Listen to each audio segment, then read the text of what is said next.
Grandfather Nurgle, Kugaf the Plague Father, the garbage tier of the garbage tier. In point of fact, I've put Kugaf and Nurgle on F tier in a lot of my tier lists, but in a lot of ways, I genuinely think Kugaf deserves his own special tier spot, like below F tier, far below F tier. It is interesting to consider a race that has a lot of unique mechanics that just flat out doesn't work in either Realms of Chaos or Immortal Empires. How is that? Well, let's get into the details, because there are going to be quite a lot of details. I think it's actually quite sad because there's a lot of potential. If Creative Assembly made some tuning for Nurgle, there's a lot of potential for Nurgle to actually be quite powerful. Unfortunately, they have not. There was a weird design choice with Realms of Chaos to limit the economies of virtually every lord and every race that was part of ROC. With the exception of Cathay, but Cathay is limited by climate, and they also were limited by the constant Kurgan invasions that were happening initially. So that still wasn't necessarily great for Cathay. Then Creative Assembly nerfed the Kurgan invasions, added the Zazel, who is certainly not on the same level of annoyance. So let's talk about Nurgle. Why it doesn't work, what Creative Assembly should change for the sake of Thrones of Decay. Well, the mechanics, let's consider the unique mechanics. Nurgle has a unique structure mechanic. When you take over a settlement as Nurgle, you're always gonna have to build it from scratch. But you don't build structure tiers. Instead, you build a structure at tier 1, and then it's gonna go through this entire cycle from tier 1 to tier 4, tier 5, tier 6. Or even potentially higher, depend on what we're talking about. So basic military buildings go all the way to tier 6, advanced military buildings go all the way to tier 8, and infrastructure buildings go all the way to tier 4. Or sorry, one advanced military building goes to tier 8, the other one goes to tier 5. It isn't a great system. The reason it's not a great system is the structures themselves are the most expensive structures in the entire game. You're paying for these structures, you're paying the full cost of these structures effectively the moment you build them.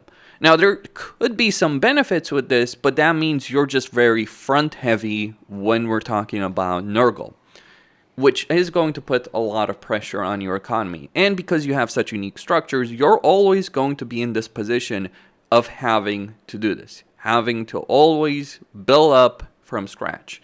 And this creates other problems as well in a Nurgle campaign, because one of the things Nurgle can do, and one of the things that I've done here, is Nurgle can vassalize through diplomacy. So you can get a vassal, which I would strongly recommend if you're playing Nurgle to get a vassal that can generate a good amount of money for you. But Nurgle can get a vassal through diplomacy. But the way that typically works is in order to get a reliable vassal, you need to give them a settlement with structures. One of the things that the AI values significantly are military structures, so basic barracks at tier 1 will count for a lot when we're talking about AI. But since Nurgle has such a significant cost attached to every structure, it means you're in the worst position of any faction that can vassalize through diplomacy. You're in the worst position of them all. You can still do it. In point of fact, I have two vassals, one small a small Norscan vassal, the other Lokir. I mean, if you can get the Dark Elf vassal in a campaign, this is Old World campaign, of course. If you can get the Dark Elf vassal in a campaign, that's going to be great, because Dark Elves can generate a lot of money, though it's probably going to take a bit over here for Lokir to do so. I had to fight them first off, and let me just say that having to fight Lokir as the Dark Elves is not necessarily a great experience, because yeah, the Dark Elf roster, the unit roster at the very least, is significantly more powerful than yours. But what's even worse about this is you have all of these costs associated. So you might think, oh, Nurgle should have a lot of money. No, Nurgle is dirt poor. Nurgle has probably the worst economy, and certainly one of the worst economies in the entire game. I would argue it is the worst economy in the entire game, because your economy is not reliable. Because structures will do the cycle. So they'll start at 50. Yes, 50. 50 income. Oh, you spend 5,000, you get 50 income. That's wonderful. You spend 10,000, you get 50 income. And then it goes all the way to things like 500, 700. But then, obviously, you are in this cycle. So remember this. You are going through this entire cycle of structures. It takes turns. And you are not going to be in a great position from an economic perspective. Nurgle is the only faction in the entire game that has economic variability in terms of their basic income from structures, which, to be quite plain about it, is absolutely freaking terrible. Oh, don't be confused by the sheer amount of money I have in this campaign. I just had to defeat Silostra, Lokir, fight a bunch of battles over here to get this much money. Look at that income. And keep in mind, I only have one army. It's a pretty decent army for what it is. It's not a great army, but I only have one army. I cannot afford multiple armies in this campaign. Now, thankfully, in the old world, I don't have to deal with Gorst, though I have other issues to deal with as well. Like you've got the Nikari, Scarbrand, not Be'lakor, Kolek, Archeon, and the Sisters of Twilight. Thankfully, the Sisters of Twilight were destroyed by other factions, but yeah, if I had to go up against the full stack against the Sisters of Twilight, that would not be a good game. That would be game over, just because of the sheer power they do have. So having good income, I think, like, people need to understand my perspective. Having good growth, having good casualty replenishment, having good income is something I would consider a prerequisite to every campaign. Campaigns can be very unique and very interesting in their own right through other means. Having individual campaigns where, like, some legendary lords, some races have great income and others don't, just creates a huge imbalance in the game. And that is absolutely the case with Nurgle. Now, Nurgle does have a bunch of unique mechanics, and it could be an interesting campaign, but not with this current economy, not with the current pacing of said economy, not with the severe limitations, not with the fact that you constantly have to build everything from scratch in the settlements you take. Now, while Nurgle does have the saving grace of getting a good amount of casualty replenishment, in point of fact, a huge amount of casualty replenishment, because you do have the Plague Ridden, who do give you a really big amount of casualty replenishment, each of them, and you can get quite a few of them, you're still not going to be in a great position in terms of growth. Yes, Nurgle, of all the races in the game, does not have great growth. But why is that? Well, plain and simple, it's because the structures, the main settlement structures, which is how you gain the most growth for other races, don't actually generate growth. You might argue, well, you do have a growth structure, maybe you should build that, to which I reply, okay, I'm going to build a growth structure that's 2,000, that's going to give me some Nurglings, which is, trash tier units. I'm going to get the structure that's going to give me some growth. But even then, Nurgle will fall behind. Now, you can make it work through Nurgle corruption. That's the intended purpose. And if we look at the growth, I'm getting 35 from technology, 15 from Nurgle corruption, 10 from the faction, and 25 from the plague. That's how I have 85. 85 is, by the way, not great growth. Nurgle, of all the races in the game, doesn't have great growth.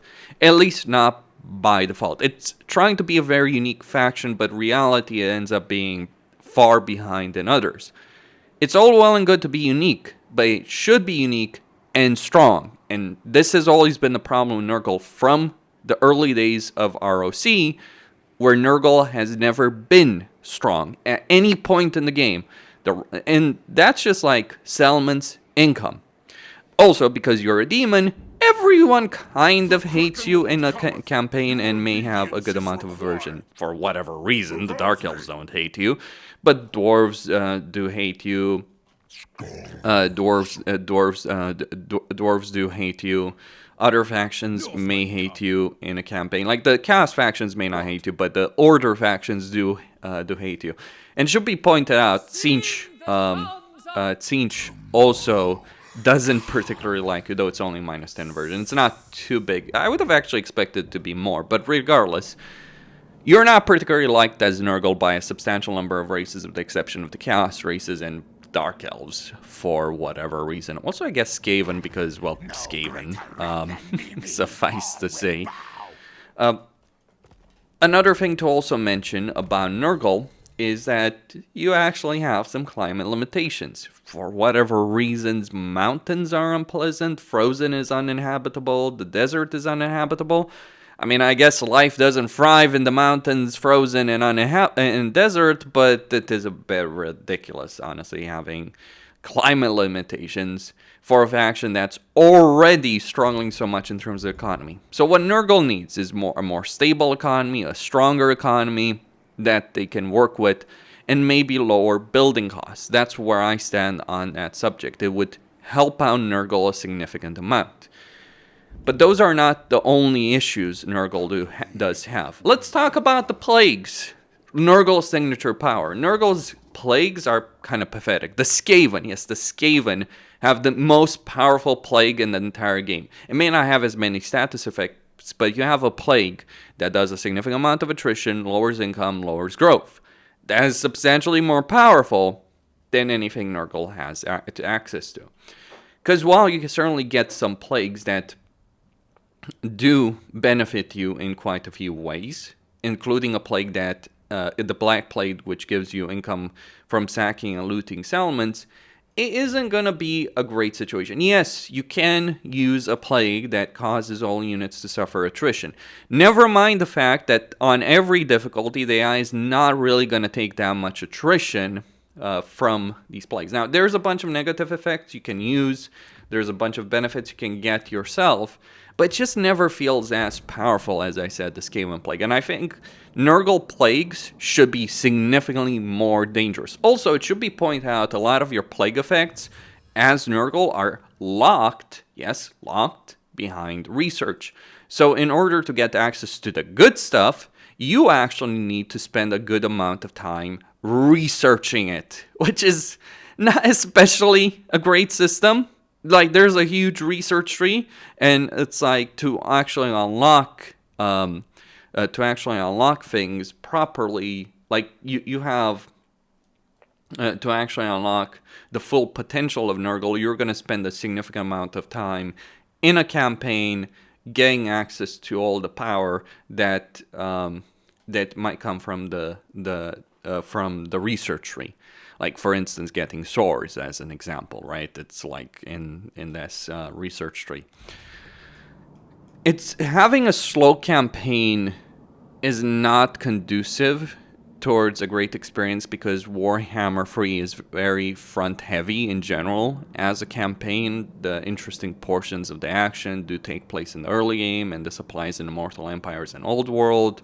The most important portions of the campaign. Now, Old World is slower paced, so you can certainly enjoy a longer paced campaign in Old World than Immortal Empires. And I certainly have to say that not having to deal with Gorst and Emmerich is just vastly better experience in this campaign. But even so, the issues that you do have from an economic perspective are absolutely there. And yeah, the plagues, while you can certainly use them, take advantage of them, they just never feel as powerful as they should be.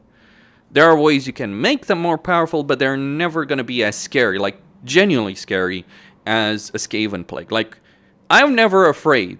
Let me put it like this. When I'm dealing with Nurgle, when I'm fighting Nurgle on the campaign map, be it Festus or Kugath, as any other faction, I am not afraid of their plagues. I am afraid of dealing with a Skaven, in the most genuine sense. Like, including Tretch Craventail, I'm afraid, because if I get hit by that Skaven Plague, it's going to spread out of control, it's going to diminish my economy, it's going to hurt my armies, it's going to slow down my campaign. So that is genuinely terrifying. Nurgle plagues are irrelevant, especially the ones that AI uses. There can be some nasty effects, but there's never a situation where you're going to be like, oh crap, I got hit by a plague, I'm going to have to deal with this, or it's going to completely halt my campaign progress. That's what the Skaven Plague does.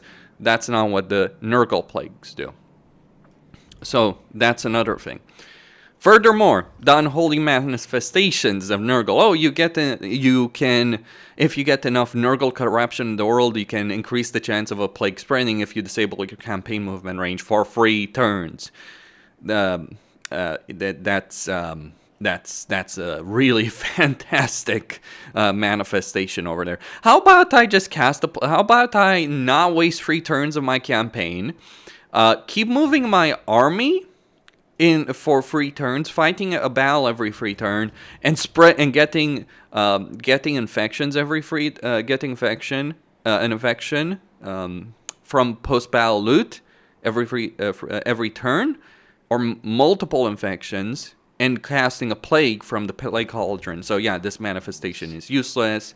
Casualty replenishment, disabling movement when you're a faction with good casualty replenishment because your hero is not that great.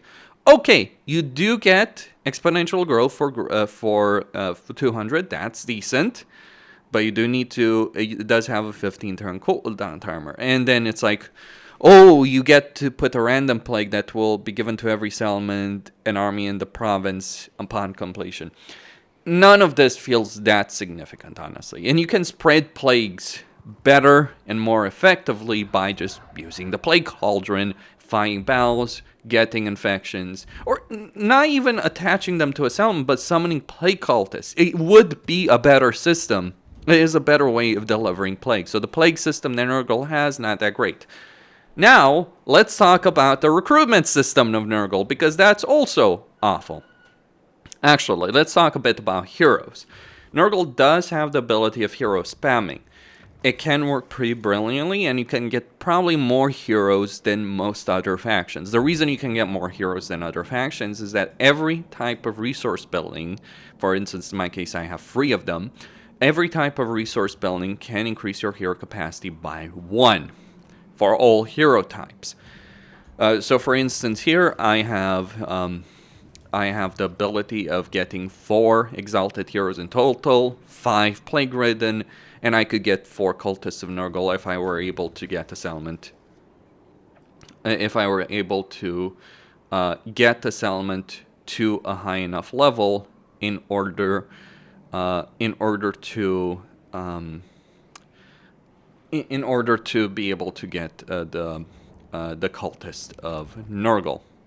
But it's still not a great. You didn't need a minor settlement for that. But while the hero capacity is certainly significant, your poor economy means you won't even be able to really fully take advantage of this. Like, I feel like it all ties back to the poor economy Nurgle has that prevents his power. Like, imagine playing Nurgle, gaining a lot of territory, getting a lot of trade resources, being able to expand freely, getting more heroes than anyone can dream of. Because you have that potential with trade resources in Warhammer 3. There's power in Nurgle from that perspective. But the power is limited because of the poor economy. Yeah, 4.6k for this army, that's that's a bit absurd. Now, granted, I do have a lot of heroes at 300, 250 upkeep each. The power is there, but the cost is significant. The Chaos Sorcerer Lord and Herald of Nurgle, yeah, I think like Nurgle could use another lore type, because Heralds and Chaos Sorcerer Lords just not necessarily that great, I would argue. Though you do have some really powerful exalted heroes of Nurgle. From the Champions of Chaos DLC. You do really want to get the Champions of Chaos DLC. Okay, let's consider unit recruitment in a campaign. This is where it gets really annoying and you realize, yeah, Nurgle could be extremely powerful, but it's not just because of the poor economy. I do hate to harp on that, but the reality is simple. You have global recruitment. You can summon units on any portion of the campaign map, and if you have enough, and if you have a settlement that's high enough in terms of tiers, you could actually just create an army from nothing in any settlement you wish. That is something that is available for you. If you were able to recruit heroes, all that. So that is a significant amount of power. The reason it doesn't work is because due to the cycle of the buildings, you won't get a lot of units. Like, this is the thing about Nurgle. Not only do you pay a lot, you're not even getting a lot from these structures. Like, it's turn 28 in this campaign. I haven't really recruited a lot of units in Nurgle's army. Yeah, sure, so, okay, some Forsaken, some Marauders of Nurgle that I did recruit. Other units were either starting units or regiments or renown. So, this is, so outside of 2 Forsaken that I recruited in Nurgle's army, this is basically it that I got in this campaign in 28 turns, despite the fact that I've been running around building barracks in the settlements I took. Now, I don't necessarily hold a lot of territory because I gave my territory to my vassals, because, yeah, I just don't have the money to build the buildings. And I wanted to get the income from Lokir in order to make that work. But obviously the cost comes with it. Even if I did have a significantly more, even if I had significantly more settlements, I would not be recruiting that many more units.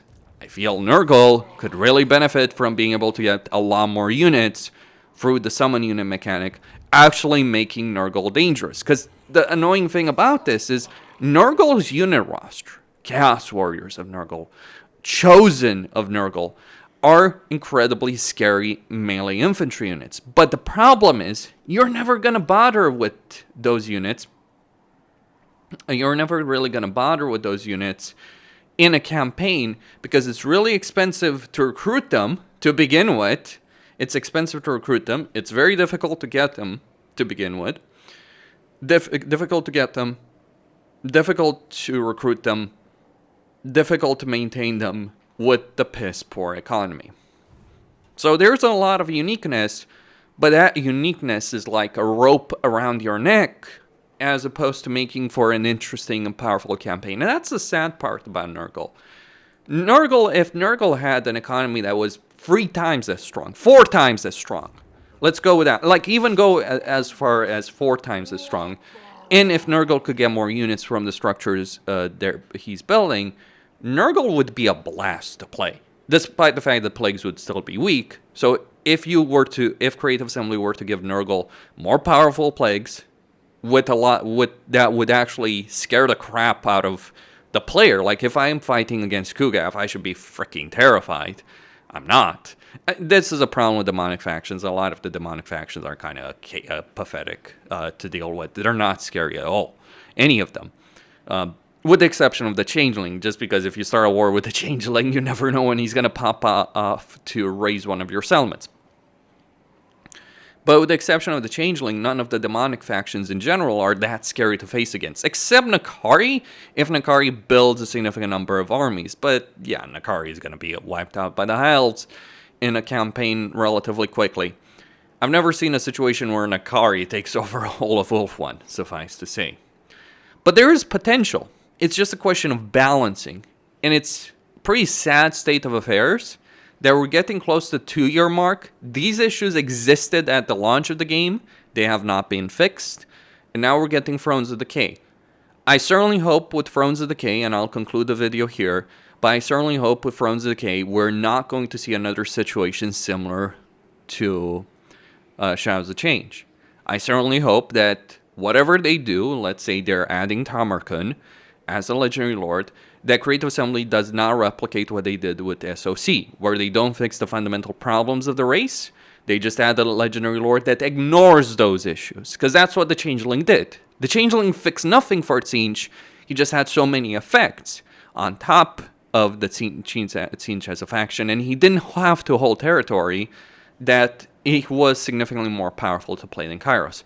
It's a pretty telling situation that the first thing the Changeling upgrades in one turn is 10% casualty replenishment, which is a major problem for Kairos Fateweaver. That's just something to be said. Nurgle needs an economic buff. And I admit, I do not understand Creative Assembly's reluctance, if you will, to tweak the economy. Like, it's not crazy, by the way. It's not difficult. Like, why is it that Creative Assembly releases patch after patch after patch where they tweak the numbers, modify recruitment costs, but they never touch upkeep costs for units, or very rarely do. They never touch economic numbers, or very rarely do. Why is it that CA has such an enormous reluctance to buff the economies? Like, I get it, people play co-op, but I don't think anyone would complain if Nurgle was significantly buffed, like quadruple Nurgle's economic potential in a campaign, and triple his plague potential. I don't think anyone that's playing this game in co-op would complain about that, considering how pathetic Nurgle is at the moment. He's a speed bump. And this applies to many other races as well. So it is my hope that they do address this. The playstyle can be unique, and that's the sad part. Like, focused on heroes, a powerful unit roster, it can work, but not like this. And that's why I hope CA changes.